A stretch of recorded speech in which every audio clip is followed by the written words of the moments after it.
तो रुको रुको मेरे दोस्तों, पहले सभी को हेलो। और आज के व्लॉग में बताते हैं कि आज के व्लॉग में क्या खास है। सबसे पहली बात तो ये है कि मेरी आवाज़ की बैंड बजी पड़ी है तो उसको अवॉइड कीजिएगा।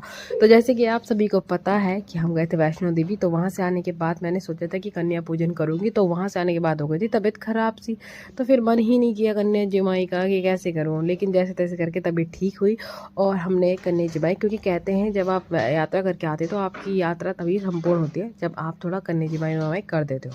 फिर हमने यहाँ पे सारी तैयारी वैयारी करके ही रख दी थी सुबह, और बच्चों को बस बुलाने की देरी थी और ये सब। और सबसे ज़्यादा मुझे डर था इन पूरियों का, क्योंकि भाई पूरी ऐसी चीज़ है कि मेरे से भाई फूलती ही नहीं थी कभी नहीं। मगर जैसे जैसे करके मेरी पूरी अभी फूली, और फिर उसके बाद क्या, बच्चों को बुलाया बुलाया, सबको अच्छे से बिठाया, उनके टीका वीका लगाया। उनके लिए हम थोड़ा बहुत सामान लेके आए थे जितना हमसे हो सकता था। फिर मैंने और मम्मी ने थोड़ा फटाफट फटाफट बच्चों को टीका लगाया, क्योंकि टाइम भी बहुत हो गया था तो बच्चों को भूख भूख भी लग रखी थी। और ये बच्चों के साथ थोड़ा बातें बातें करके उनको थोड़ा मतलब बोर होने से बचा रहे थे। फिर क्या है, ये छोटी सी बच्ची को लगी हुई थी बहुत जोर की भूख, और वो खा भी नहीं पा रही थी, तो मैंने उसको अपने हाथों से खिलाया। फिर अच्छे से हमने कन्या विन्नी जमाई देने के बाद लोगों के घर में बांटा हमने वैष्णो देवी का प्रसाद।